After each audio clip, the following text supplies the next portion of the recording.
Hello, Mage fans, and welcome to Mage the podcast that works hard towards ascension, so you don't have to.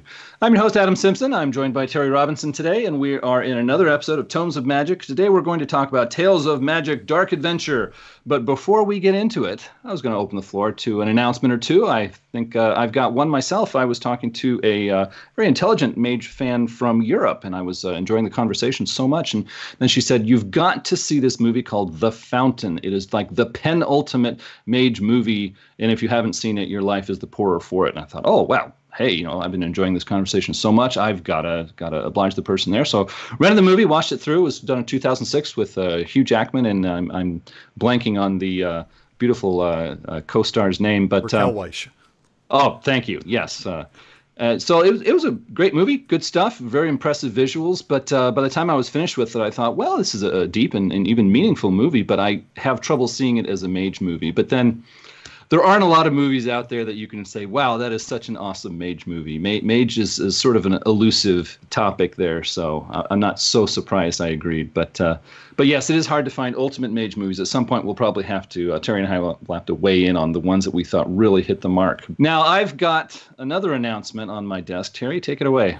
That's an interesting thing, though. I find it interesting because one of the things, and I think this might be something you and I share, that I see discussions online about Mage inspiration or this is such a Mage movie, and to me, none of them are. And that to me is kind of the beauty of Mage. It is this thing that does not draw as directly from existing media and tropes or fit neatly into that box.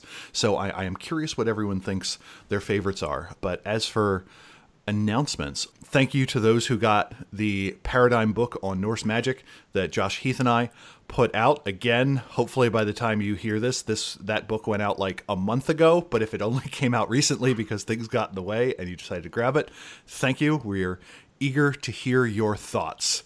Those are my announcements. I also have a question from a listener, if you're ready. So a listener wrote us, and I will compress the statement to more or less say, you say the books contradict each other, but they don't. Isn't it just a difference in paradigm?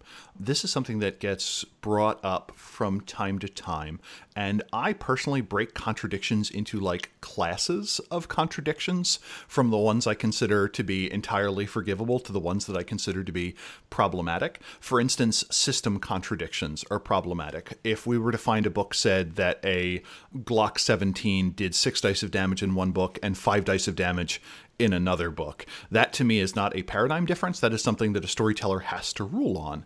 Working your way down, you then have metaphysical contradictions, which are large-scale statements about how the rules work. Eventually, a storyteller is going to have to make some sort of ruling at the point at which the characters are both entirely right and a world naturally stems from that. Those two people are no longer in the same shared reality. For instance, if Adam and I are both at a table and he says that Celestines don't exist and he can completely ignore them, and I say Celestines do exist and we need to listen to their will or they're going to hit us with lightning, there is no good way for us to both be right the moment we start pushing against that. That is something two characters can argue with, but at the end of the day, there is going to need to be some sort of conclusion to that when the storyteller decrees that your character is either struck by lightning for failing to recognize the Celestine of Thunder or what have you, and another character doesn't. They're then setting contradictions, and this comes down to voice. Mage books are broken down into a couple of different voices where you have omniscient narrator, you have rules narrator, you have in character, and then you have between character. And with the last two, I'm perfectly fine if that information doesn't agree with each other. But one of the ones where it gets a little bit trickier is, for instance, in Book of Worlds. Once Book of Worlds says that the 4 seasonal realms were gathered at this particular time, at this particular place, by this particular group of people, but the verbatim tradition book said specifically, no one knows where any of it comes from. If that text had been in character, that's fine. One person knows something and another person doesn't know it. But ultimately, the storyteller is going to have to choose whether or not there is a truth there. And it doesn't help when the voice of the books kind of contradict each other. And then we also get perspective contradictions, which just happens between two paradigms, and I'm perfectly fine with that. So I am by and large saying that many of the things that seem to contradict each other in the books don't, but we do find these cases where there seemingly are fundamental disagreements in how the world operates, And in a lot of these cases, eventually a storyteller is going to have to make a choice. Like, this is a role-playing game. Characters are going to interface with each other, especially if it's a rules question. The storyteller is going to have to choose. And at that moment, one of those paradigms is more or less winning. There are ways to kind of smooth that over, certainly. But if we're all going to operate at the same table, there needs to be some sort of agreement about how a lot of these systems are represented or how this is operationalized into the world. A lot of things don't, and yeah, those don't necessarily contradict each other. But to me, there is only so much disagreement you can have at a game table and still have everyone play the same game. Did you have any thoughts on this, Adam? Basically, I agree. When you have your players sitting at the table looking at you saying, what do I see? What happens when I do this? The storyteller has to give an answer, and it has to make some kind of sense. And trying to maintain this atmosphere where everybody's right and everybody's wrong at the same time, and doesn't that make you wonder? That can get pretty hard to maintain for a game, session after session, with a number of players. It's one of those ideas that sounds so cool, but when you try to apply it, you can get a mess pretty quick, and I don't recommend trying. There's a lot of contradictions in these books, and sometimes it's for the reasons Terry stated. Sometimes there's even other dimensions to it. There are a number of developers that wanted the different writers that were contracted for these books to have the freedom to play with the ideas they wanted to. And the rationale for, I believe, a lot of these developers was it's okay if things disagree, because storytellers will make rulings. They'll keep what they like. They'll drop what they don't. They will make these decisions at their gaming tables and propel their chronicles forward. And I don't think that's a problem. I don't think that's bad. But it does make us have to realize that the storyteller is going to look at different material in the books and say, I like this idea. I don't like that. I'm making a decision what my mage setting is like, and I'm going to communicate that to my players. One of the things I enjoy about the show is Terry and I look at the contradictions in these books, and we say, well, this doesn't match up. Is it because these two factions in the world see things differently? Or is it because two different writers just wanted to go in two different directions and we need to make a decision? And so the important point is that Terry and I both want people to know that decisions need to be made. When you make those decisions, we want you to be aware of all of your options. That's why we keep talking about different editions than the one we're in right now when we're reviewing a book. And Terry and I talk about the decisions we make because we want to show an example of being decisive and saying, look, this is how it is in my game. You don't have to agree with us. In fact, if you always did, that would be rather odd. Yeah. We just want you to know what we did. This is an example of a storyteller being decisive and saying, this is how it is in my game, and this is why I did it, and this is why I like it. And we want you to make your own decisions and have your own great games. And there is often space, though, for a table to agree metaphysically with what is going on, but characters not to necessarily agree, and the world seemingly being vague. So it's one of those interesting things where even if there is not a contradiction, a seeming contradiction can be introduced by disagreements in perceptions. And Adam and I are all in favor of every mage doing their mage stuff in whatever mage way they want. But one of my favorite examples is the Vidare Mortem. Theoretically, a mage can step onto the Midnight Express and travel to another region of the underworld. What does everyone else in every other Vidare see? That is a case where sometimes things come clashing in with each other, and the game, I don't think, gives a good example to those. If we find a contradiction and you don't think it actually is, by all means tell us. We are perfectly willing to hear that, and more than one fan has corrected us, certainly in our understanding of things. And if you would like to do that, join us, discord.me/magethepodcast. We have a hop-in Discord server. Yeah, you can email us at magethepodcast.com and let us know what you like, what you'd like to say in an email, and we certainly pay attention to all of those. So there's more than one way to get in touch with us. And even if we don't disagree with you, we're super thrilled you took the time to write us, because we just like talking to Mage fans. Definitely. Okay, well, I think at this point we're ready to walk into today's topic. We are going to talk about Tales of Magick Dark Adventure, which came out in 1999, weighs in at about 84 pages. This was written by three authors: Satiros Bricado, who was publishing under the name of Phil Bricado in 1999. We have Aaron Rosenberg, Lindsay Woodcock. Now, this is one of the books where Bricado is part developer. When you look at developer credits, we're used to seeing one person as the developer for first and second edition. Here we see Brucato with two other people, so he was a partial developer, and this was part of the transition moving into revised edition. So we are going to start off with a general walk through the book, just to get a rough understanding, an overview, if you will, of what's in there and what are some of the interesting points, and we'll discuss those chapter by chapter, and then at the end we'll talk about the book in general. So Terry, can you get us started? I will start us talking about Tales of Dark Adventure Magic, or Tales of Dark Magic Adventure, or Tales of Adventure Magic in the Dark, or something like that. In the conversation leading up to that, I was constantly messing it up. So if I slip and call it Tales of Dark Magic Adventures or something like that, my apologies. Hopefully I'll be able to edit it in post. Yeah, it's one of those prosaic kind of titles where it's like, even when you read it and you walk away from the book and they start replacing themselves in order in your mind. So I also get the title mixed up. It's just so, I don't know, so ordinary somehow. At one point in my notes, I referred to it as Dark Tales of Magic Adventure or Dark Magic Tales of Adventure. It's the colon that throws it off to me, because that gives you a lot more options in terms of how you want to break up the 5 words of the title. And it says something that they all work. Interestingly, Tales of Magic Dark Adventure, there was a possibility that it was going to be the first book to drop the K as well, like in advance of revised. So if you go to the unofficial White Wolf Wiki page for this book, you can see a mock-up of what the cover was going to look like if it had dropped the K.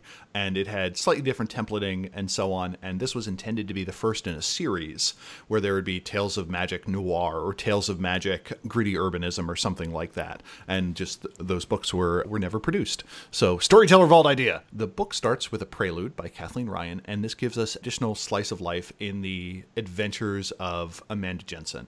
And in this case, it is a short tableau of Amanda and some other mages walking down the street, interfacing or seeing some technocrats, while a Nefandus of some regard is dealing with what appears to be some sort of cultist. And the idea here is to kind of convey this sense of action and a lot of things happening. And mood-wise, I think it did a pretty good job of capturing it. There isn't really a huge advance in the meta plot that we get, but it's a neat little 2-pager which just kind of outlines these are the themes and moods that we're going for in this book. Yeah, it presented the intentionally interesting idea of, isn't it great when a Nefandus has your back? Which should have you worried if you think about it. But it was actually pretty cool what they did there. Mage has a few occasions where it does one of my favorite movie tropes of, you can tell the new bad guy is super bad because the bad guy from the previous movie is working with you. So I refer to that as the Magneto effect, which sounds far too scientific. I really need to come up with a better example of that. But then we move on to the introduction, and we get this full-page illustration of Jennifer Rollins crawling up a rock or clinging to the edge of a cliff, alternatively, with Jodie Blake standing above her, arms wide, about to do something, or alternatively just enjoying the fact that she appears to have gotten a pretty decent blowout. The introduction leads you through what this book is going to be, to say, hey, we talk about Mage being dark and broody and philosophical and so on. What if we want to do a flat-out action movie? And it gives you some basic ideas of what the difference between adventure and dark adventure is.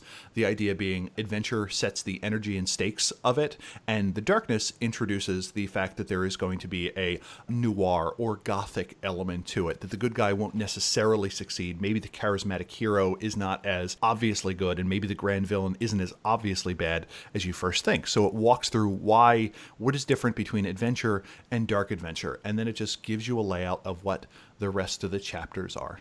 I like the intro because it mentions how Mage has a reputation for being a game of philosophical discussions that you role play out. It's funny because Mage did have that reputation in the late 90s and afterwards with a number of people. Mostly, I believe, with people who didn't play the game but only heard about the game.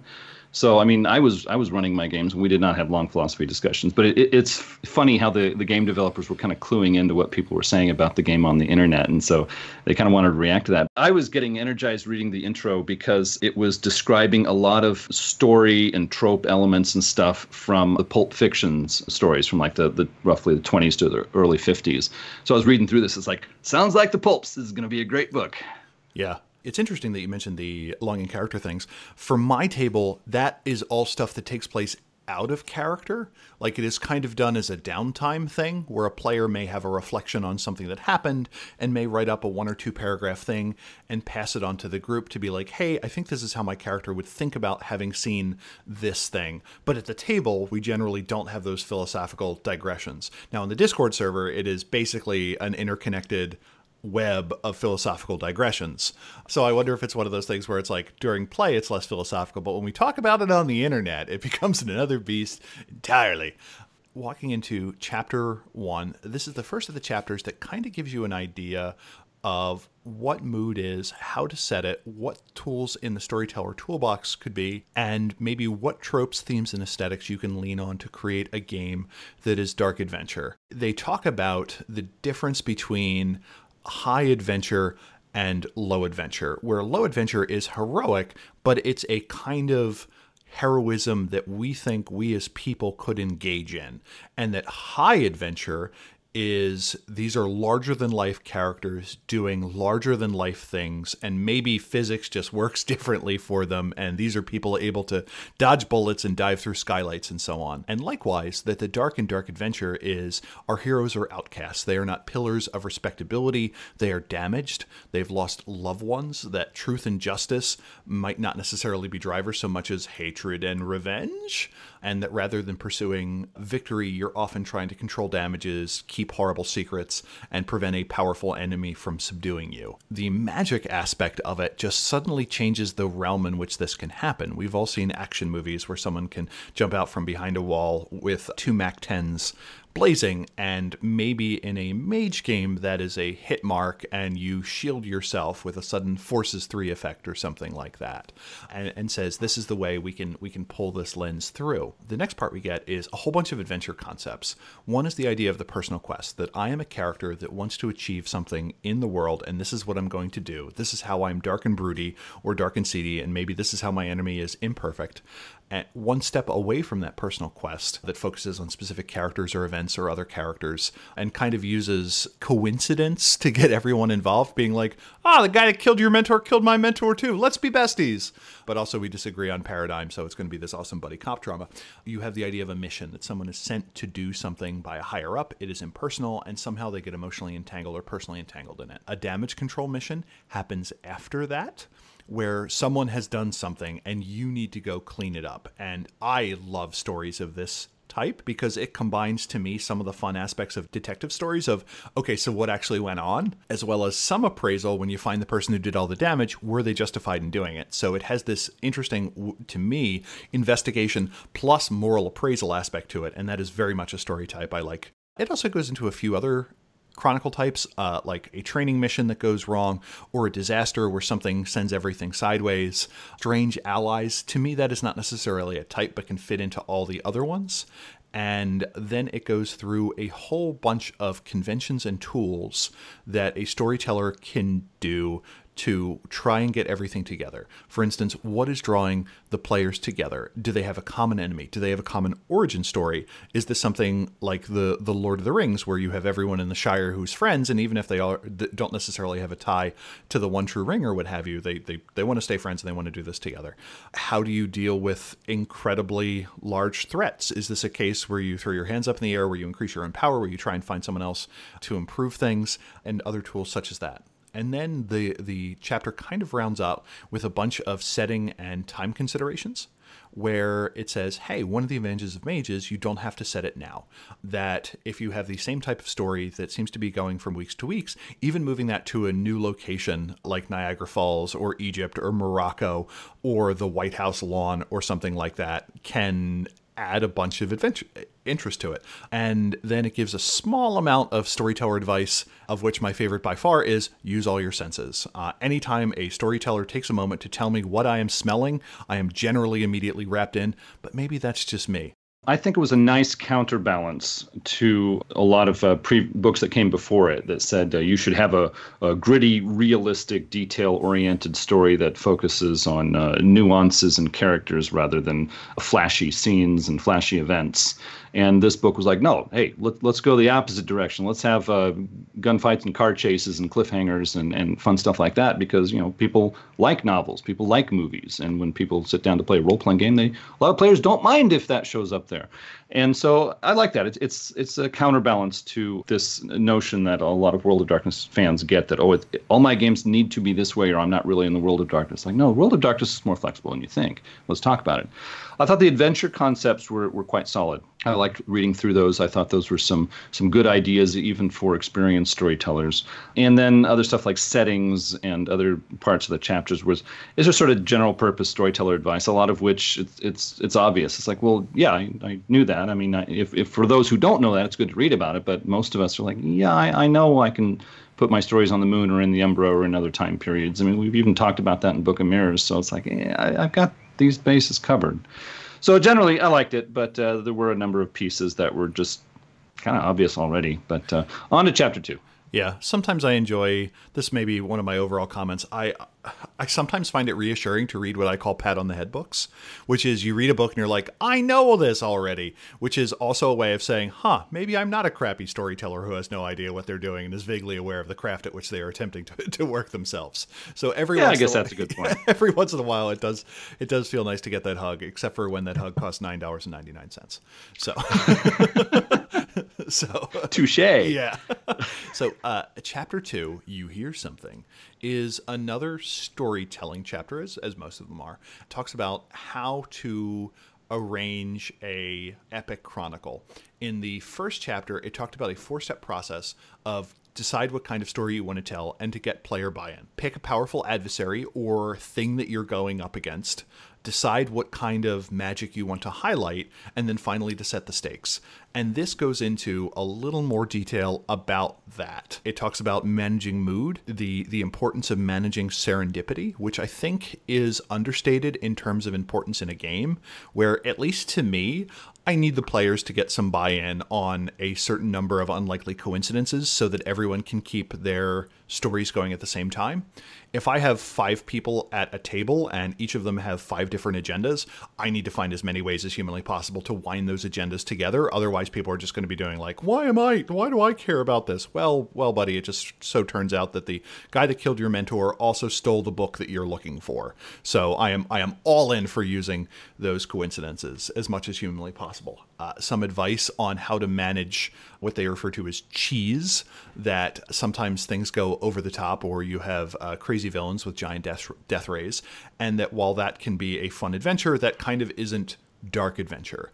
And then it goes into some genre conventions that when you're doing a dark adventure game, that you expect there to be anonymous tips or contacts or threats or sudden offers of help to kind of keep things moving. And that behind those, there are certain genre convention, what they refer to as stock characters. You have the Boy Scout, who is the exact opposite of a hard-nosed cop who believes they can make a difference and that they have an idealistic gleam in their eye. You have the femme fatale, which to me as a concept is a bit dated. I really don't think it should be gender specific, but that's just me. Perfectly fine with Beefcake moving the plot forward, but someone who is alternatively demure and bold and brassy and controlling and likely lethal and leans into being able to use their attractiveness to advance a plot forward. An innocent victim, which everyone just kind of looks at and goes, this person has no reason to be involved in this, and any number of other kind of tropey characters which are useful to just kind of drop in. To me, this is the part where cheese comes in, where I think characters are okay with supervillains that have massive death rays. It's when every one of your NPCs is kind of a cardboard cutout of a genre trope that, to me, things start feeling cheesy. But I think it's important as a storyteller to always have one little fact or twist or detail that kind of makes an NPC deviate from that. I am a big fan of the big bad evil villain also raising rescue pit bulls or anything to kind kind of make them a little bit more two-dimensional. But after that, what I thought was interesting is, in addition to just talking about genre character types, they talk about, hey, what are the mage genre character types or mage stock characters? And they talk about the has-been, the pursuing master who, whatever reason, had a fall from their previous glory, the seer, the person who tends to always know what's about to happen and who warns of things, the power-hungry player, the insecure apprentice, the vengeance seeker, and so on.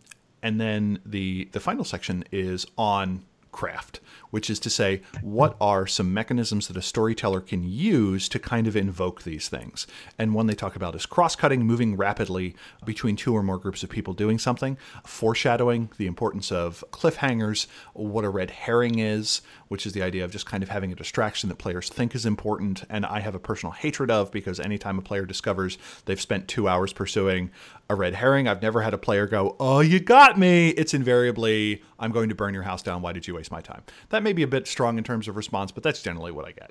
And then it has some recommendations on how to deal with things ending, whether it be, what did success look like? What did failure look like? How did you balance those two? And where do you go from here? So again, this was a big storytelling chapter. And Adam, you're a better storyteller than me. So what did you think of this?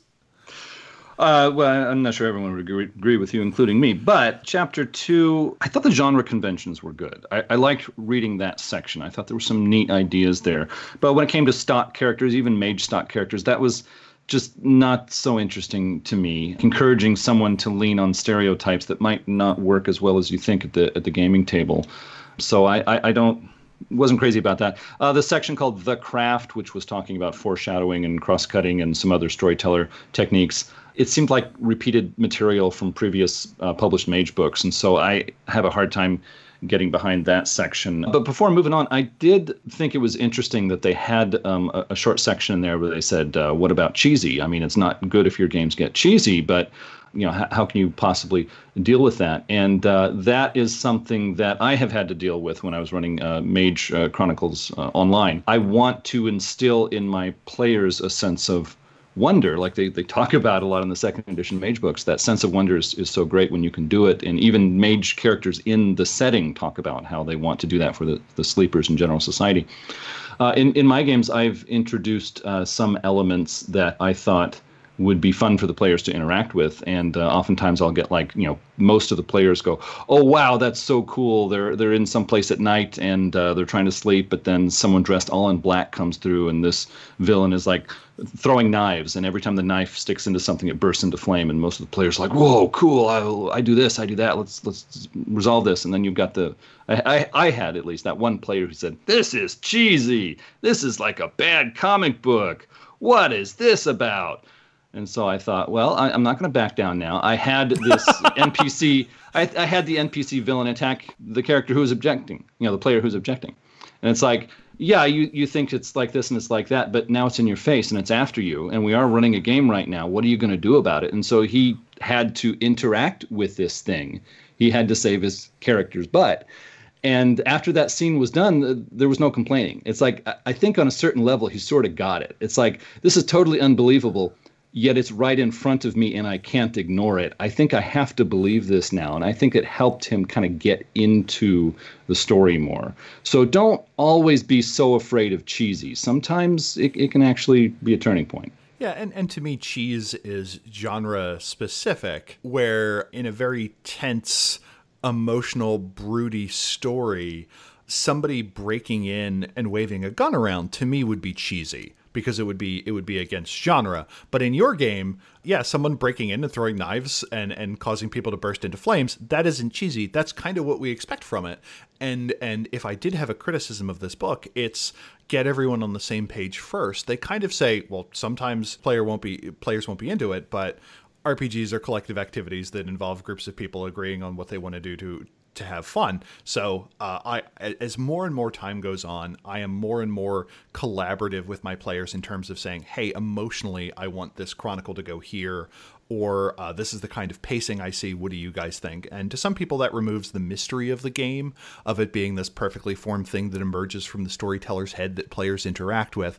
But to me, the upside of it, of making sure that everyone has buy-in and us being on the same page emotionally and avoiding that these two people think it's cheesy and these three people think it's awesome, I think is completely worth it. And that's just me. I really like the knives that cause things to burst into flames, though. That approach you mentioned is really good, but I think it works better with older and perhaps more mature players. I would thoroughly encourage that if I knew I had some older players who knew their minds and knew what they were doing. When I was running games online, I got a lot of teenagers, even younger teenagers. I had a lot of 14 and 50-year-olds who would jump in. And that discussion, I think, would be a little less constructive with those players. So instead, I said, here's what's happening. And when I got oddball reactions from them, I would try and work it through on the spot. And for younger players, there may be something to that. So Chapter 3 goes into some general story types that you can use that are generally dark adventure. The options they give are fine, and they give 3 here. And the one I have used is the one entitled Mr. Big is Unhappy, Very Unhappy, which is somebody doesn't like your characters and is trying to eliminate them, and the characters kind of need to figure out why. And I am a fan of this because I think one of the themes in Mage that when I talk to other storytellers, I feel in general could be played up a little bit more is the mortal ramifications of what happens when mages act in the world. When we talk about ramifications, we often talk about how other supernaturals are going to respond, like, this move's going to make the vampires angry, or the werewolves are going to be coming after you because you touched their cairn, or this is going to generate a lot of paradox.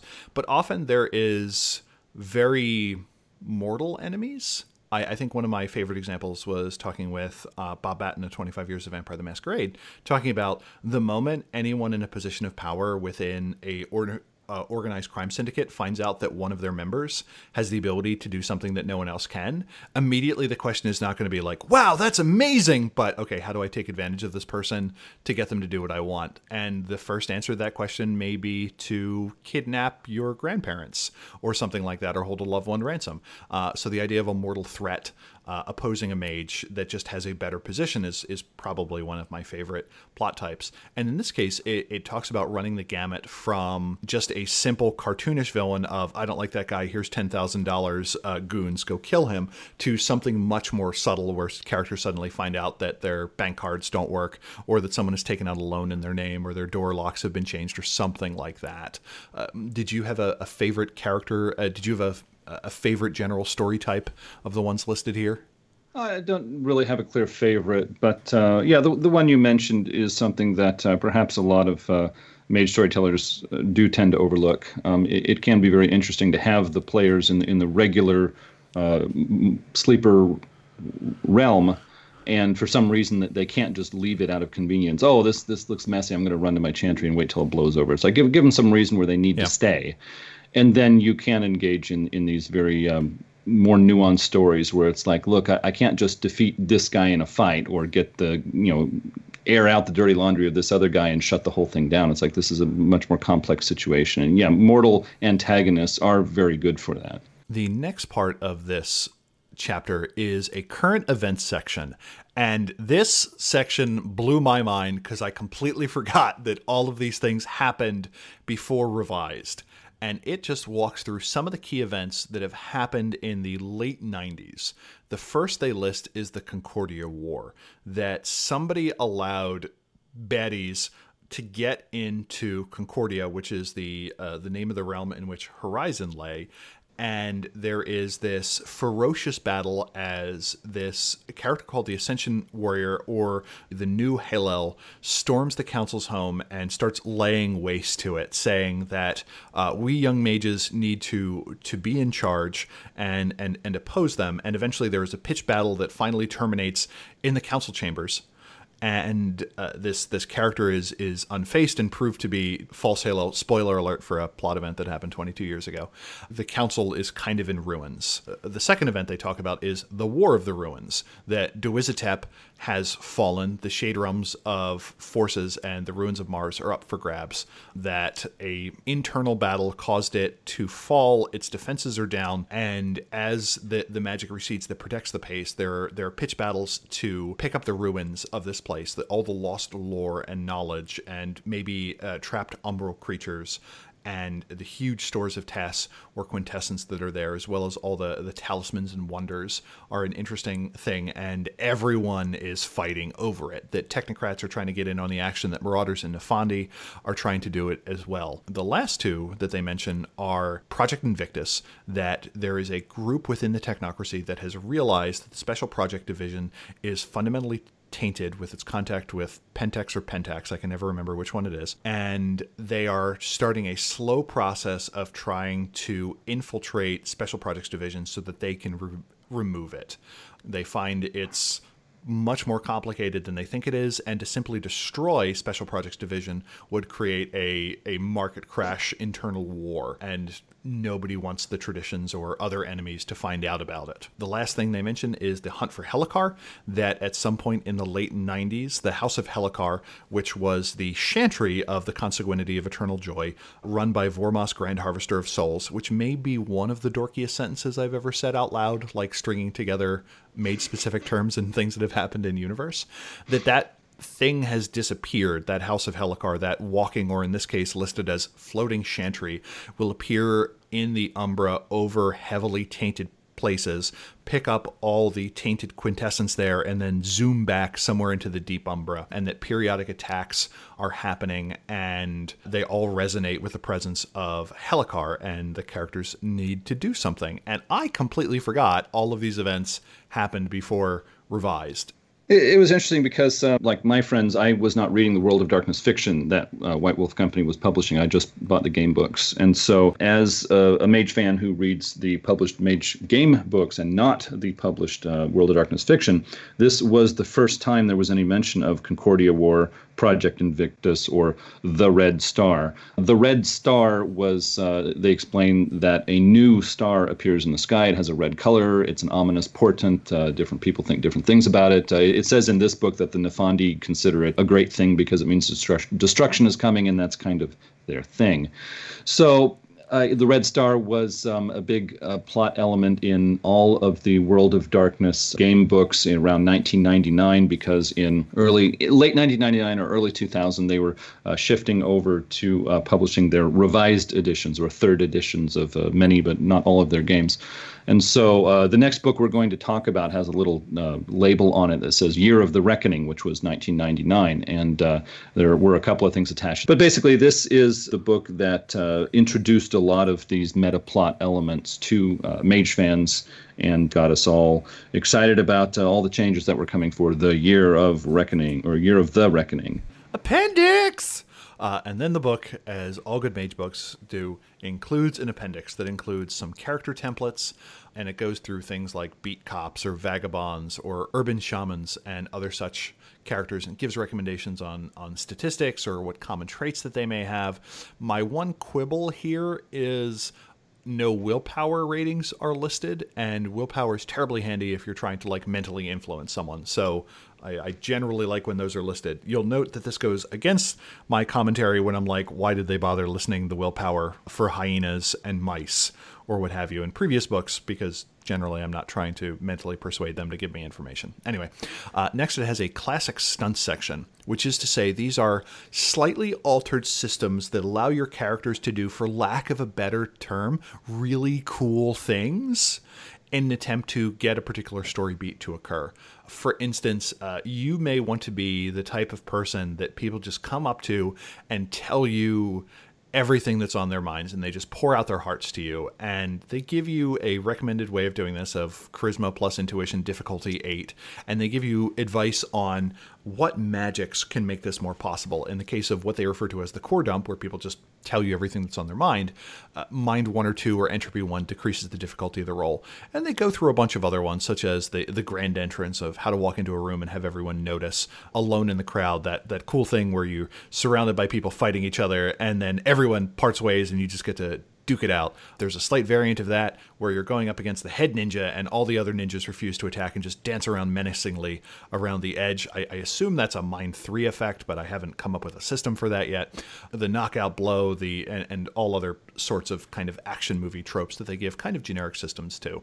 It gives a few recommendations on general action rolls if you want to reduce combat down to something that is quick and dirty, and I'm generally in favor of having options on the table of how to move things along quickly. And then we get a whole bunch of information on explosives and vehicles and super vehicles as well. Terry's Pedantry Corner, they use dynamite and TNT interchangeably. They are not. Dynamite is stabilized nitroglycerin. TNT is trinitrotoluene, which is different and significantly more powerful. We get more vehicles, and we get a reprint of the information on hot air balloons, just in case you had forgotten from Technomancer's toy box that the maximum speed and the safe speed of a hot air balloon is the wind, and they have a maneuverability of 0. It is reprinted here for your convenient reference should your players disagree with you. Well, I've already shared my thoughts on hot air balloons, so I'll let that one rest for now. But Hot Air Balloons and Void Ships should be the name if we ever write like a tell-all autobiography of our time reviewing Mage books. There you go.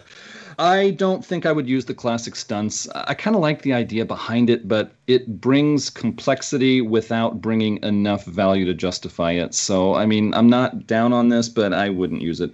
The general action rolls, they might be nice. They might even help your chronicle, but experiment with them first. Make sure you have a real good handle on them before you try to use them in a game session. It really makes me think back to Hidden Lore, the Overflow book for the 2nd edition core book. They had a very similar thing there. And I'm actually surprised that when they were talking about general action rules, they didn't just refer back to that, because it's 2 attempts to do the same sort of thing. With this appendix, there was a lot of specifically word-for-word repeated paragraphs. There was a lot of repeated material, which I don't know how I feel about. Yeah.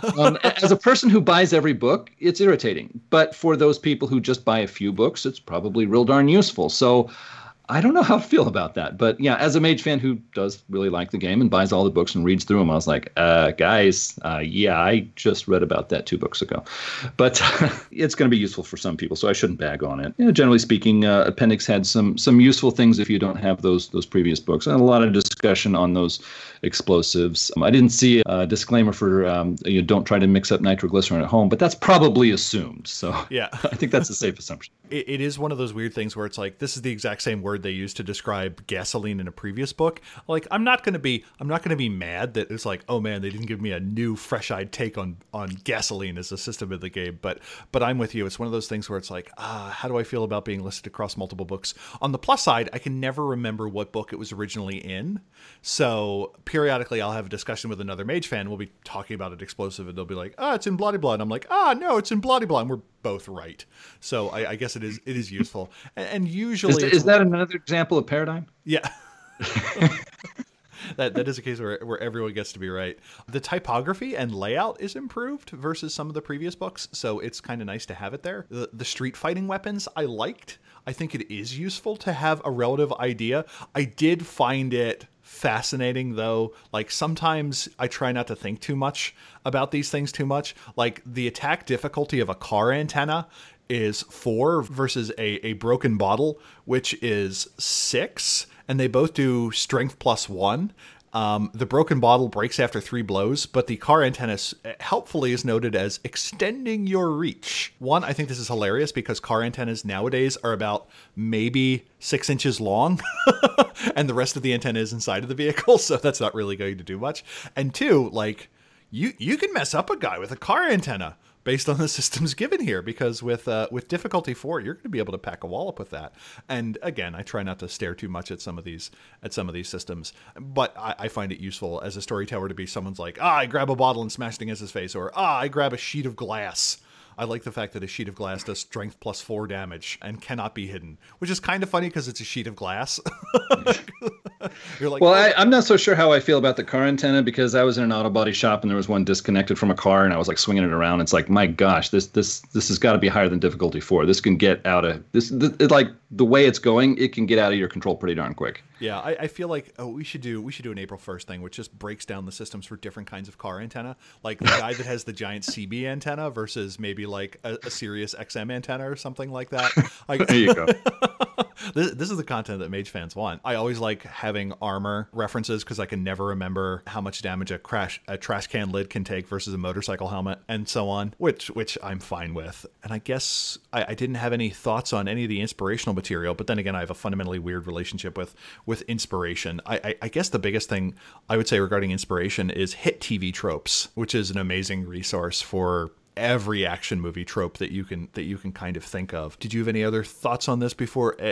I guess before we go to general, yeah. With the inspiration, I thought it was funny because at the start of the inspiration section on page 82, I'm just going to quote here: "As is probably obvious, Tales of Magic Dark Adventure owes its existence to action-adventure movies. After various enthusiastic debates over what would be a good Mage movie, we decided to make a book about bringing our favorite choices to the gaming table." And I was just kind of laughing good-naturedly because it is obvious. As is probably obvious, as is painfully obvious. We've been reading through this book, and they are constantly referring to action movies. Like, yeah, I think some guys got really excited about action movies and said, hey, let's bring it to Mage. And then they said, hey, we got really excited about action movies. We decided to bring it to Mage. Like, do tell. No. But I'm being probably a little too sarcastic here. I did like the book. It's when I was looking through the recommended movies, it's like I've seen all of these except for two. Two of them actually made me remember what it was like to watch them. I watched Face Off with John Travolta, and also Hard Boiled, which was a Chinese movie that I saw subtitled. And those were not only action movies, those were like serious over-the-top action movies. Like both of those movies, I remember watching them at home on a rental, and I was like actually uncomfortable. There was so much violence that it's like I've seen a lot of action movies, but these two were like actually hard for me. Face Off has a number of scenes, especially at the end, where the villain is trying to get away and people keep jumping up to stop him, and he basically pulls out a powerful handgun, shoves it into people's chests or bodies, like actually painfully jabs them with it, and then unloads the whole clip into them. And it's like, I thought I liked action movies, but this is a little much for me. I think I'm going to have to like pause the movie and go lie down for a moment. Yeah. And also Hard Boiled, I had, there was one scene again towards the end where this guy's in a hospital and he's trying to get some other guy. And so they are constantly firing off their guns. It's like no gun could have that many bullets in the clip. But there's scene after scene where the door opens suddenly, a bunch of people run in, the guy turns, guns them all down, and then goes back to trying to kill the people who are still alive in the room. And it's like, again and again, I was watching this. It's like part of my mind was saying, they're going to run out of extras at this rate. They're mowing down so many people that I don't think there's any people left in Hong Kong to act in this movie. But then on another part of my mind was going, oh my gosh, this is so brutal and violent and awful looking. I don't know if I can keep watching this. And so it was an odd experience watching that movie. My thirst for violence has certainly sated significantly as I got older. When I was in my teens and 20s, it's like, oh man, this is amazing. But like even John Wick, I was like, this is a bit much for me. And I guess that's just a case of my tastes changing over time, but I would kind of be curious to revisit some of these. I think this is also the fourth time in Mage that Dark City is mentioned as an inspiration, and I really need to get around to watching that. If we ever start a Mage the Ascension movie club, I think that's going to have to be one of the ones at the top that I try and see. Yeah, I saw it when it first came out, and I just watched it again recently, and that's something I'd enjoy talking about, but I'm not going to jump into a tangent right now. That tangent we will save for a future book that is unusually short, and we want to pad it out in some way. I will cut that in post. So shall we go on to our overall thoughts?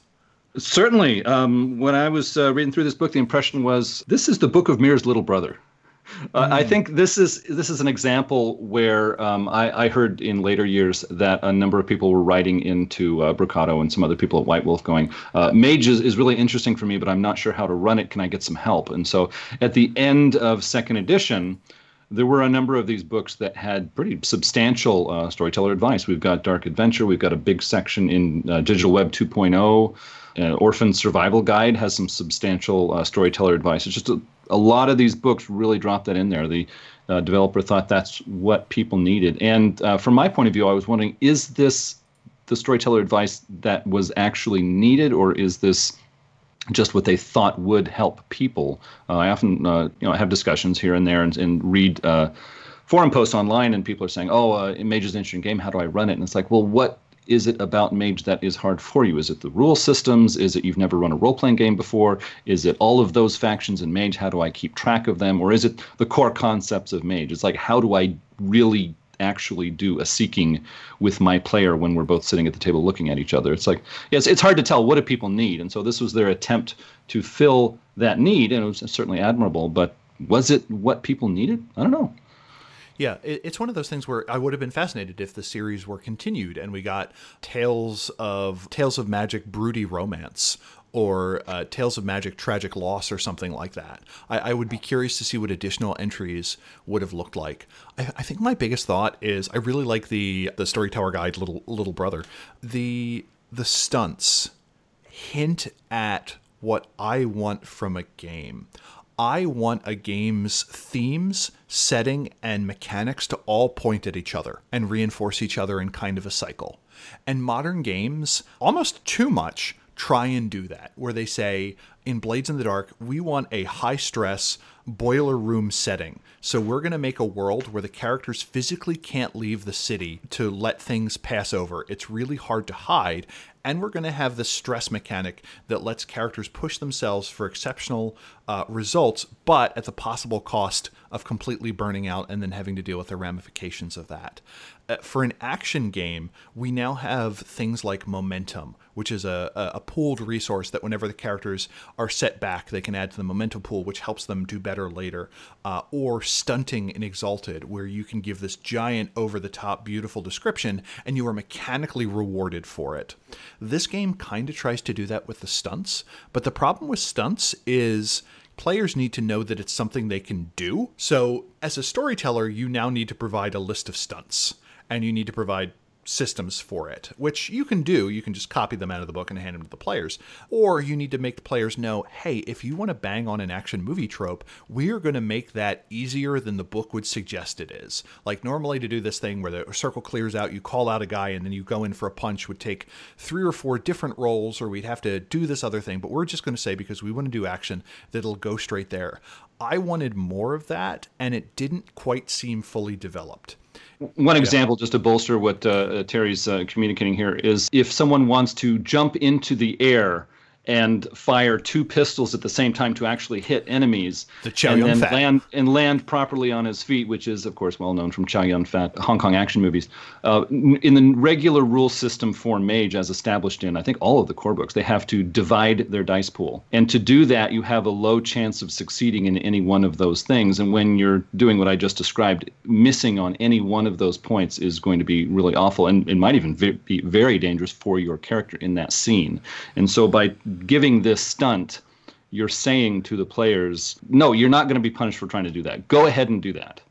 Yeah, or it's one of those things where, like, in D&D, there were maneuvers that you could do in various editions where you could do this when you just needed to clear a room out of kobolds, where you could just sweep and take out, like, 6 people at once. So you could perfectly have a system that says, this works fine when you're trying to clear the room full of mooks.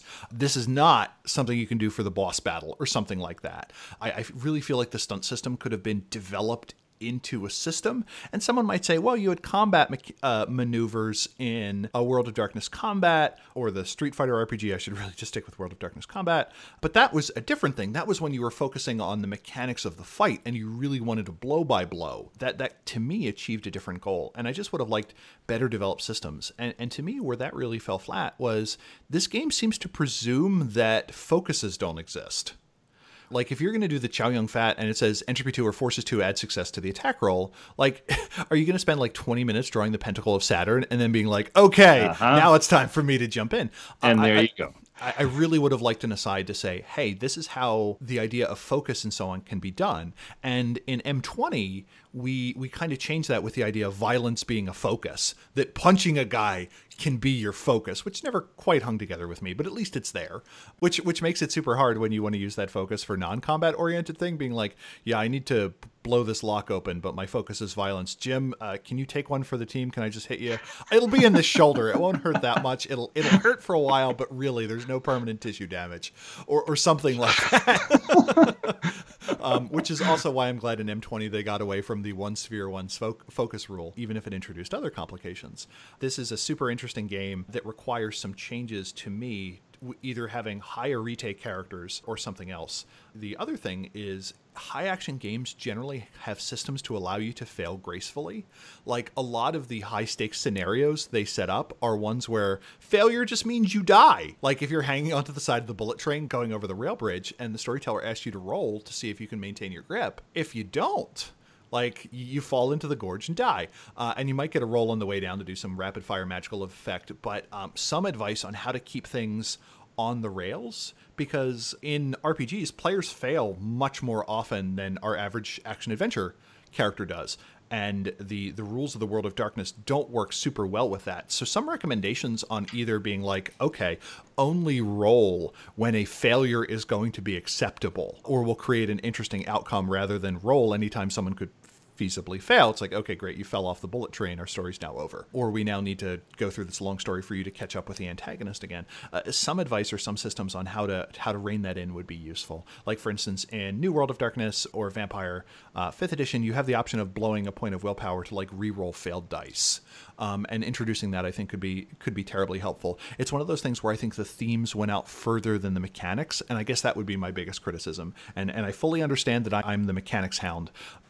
Yeah, and it's interesting. I'm not really an expert with when it comes to game mechanics and rules, but I do notice something here, and that is I really got a very firm impression that back in the early 90s when Vampire the Masquerade first hit and the people that are at the White Wolf Company are putting together their rule system for what will become all of the World of Darkness games, they made a conscious decision. They said, look, we want a rule system that supports a way of role-playing and a way of approaching role-playing that is different from what we've had in the past. Everybody's playing Dungeons & Dragons, where oftentimes, honestly, the way most people play, the first solution to any problem is I pull out my weapons and I fight, because there's not much in the rule system to prohibit players from taking that course. And, of course, it's flashy, it's dramatic, it's interesting, and so on.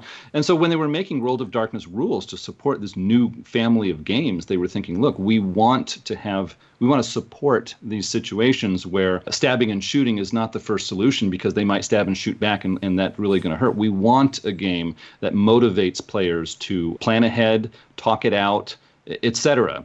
So we don't want every single scene to be a combat. We want more going on than that. And so they made a rule system to support that. And so now, years later, you have some people say, I just love action movies. I want to run my whatever World of Darkness game just like this action movie. It's like, okay, well, hey, have your fun at your table, but you should bear in mind that you are actually pulling in the opposite direction from what the rule system was built to pull in. And yeah, of course you can do that, but you're going to need some modified mechanics, some new rules to help you support that. Otherwise, the rule system is going to make your life difficult.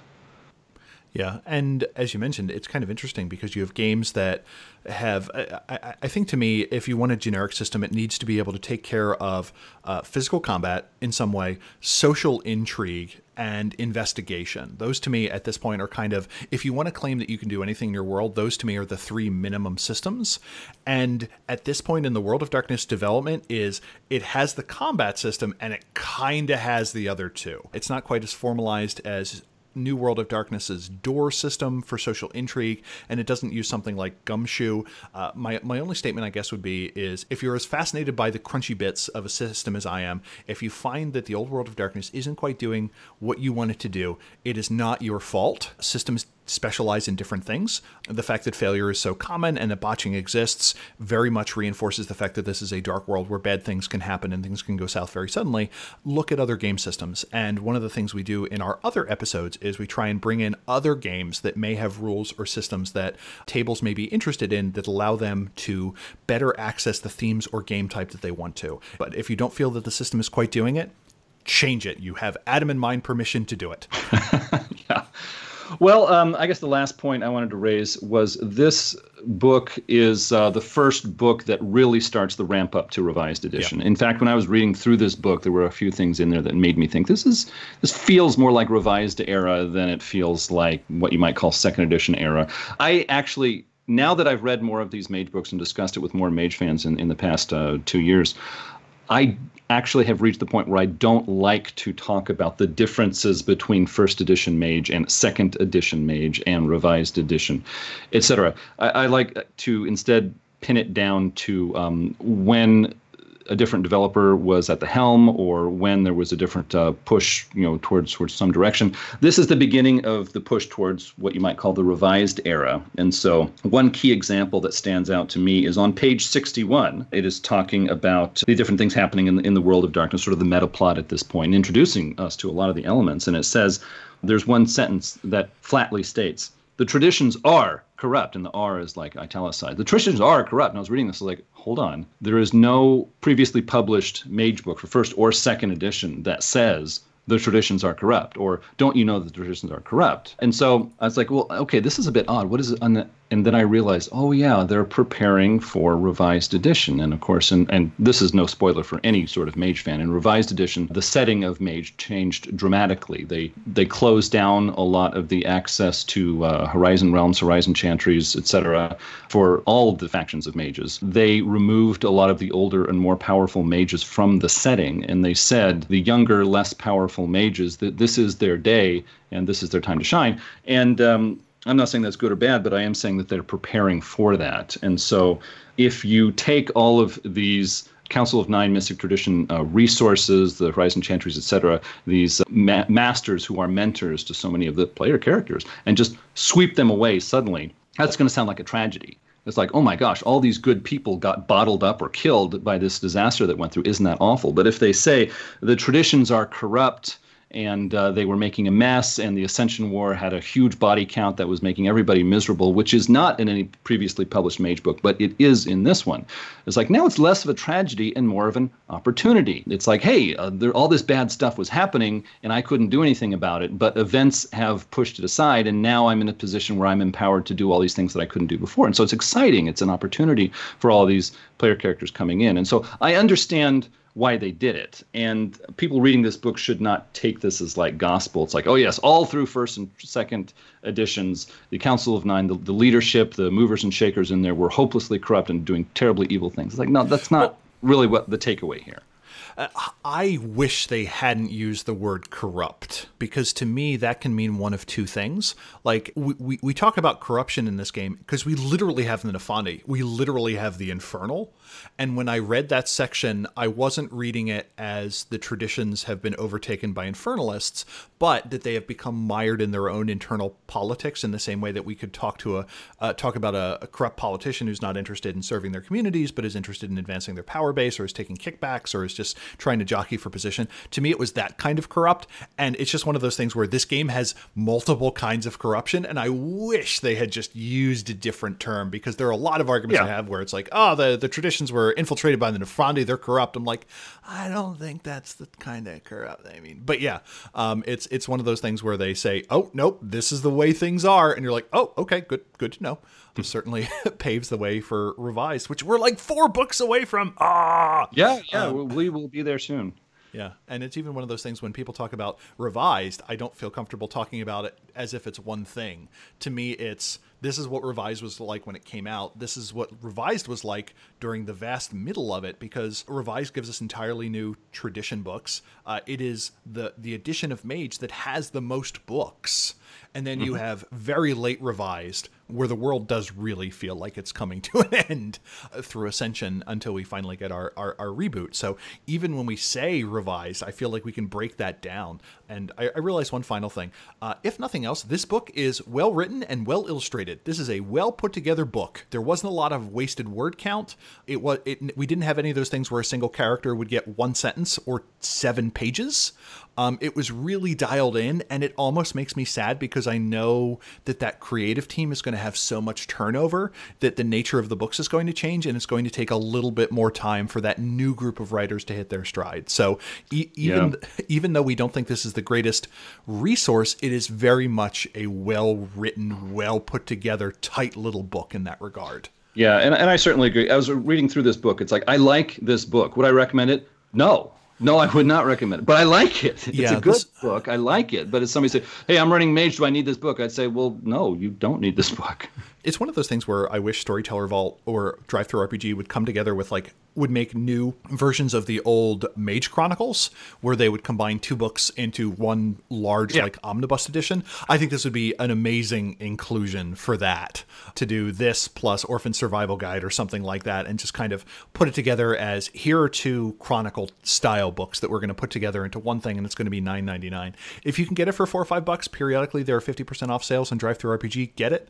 But for $9.99, I don't think it adds that much to it unless you were very much doing a dedicated action adventure chronicle and you hadn't purchased many other books. That's most of what I had to say. I do have a quote. Let's hear it. I love the quotes for the stock characters because they are slightly self-aware in a way that most of the quotes aren't. So you have the devoted sidekick that goes, "You're going to need help, and I'm coming with you. Hand me that pistol." And normally the devoted sidekick just kind of goes along. But this is a devoted sidekick that knows that they're a devoted sidekick. They're like, "Let me save you time. Give me the gun." But my favorite example of that is the femme fatale, which is, "No, I'm not very good at flirting at all. I don't usually talk to men unless I'm really interested. I guess we must be special together because I'm not afraid to tell you how much I enjoyed being with you. Oh no, don't pick up the check. Well, all right, I guess, if you insist." I really like that one.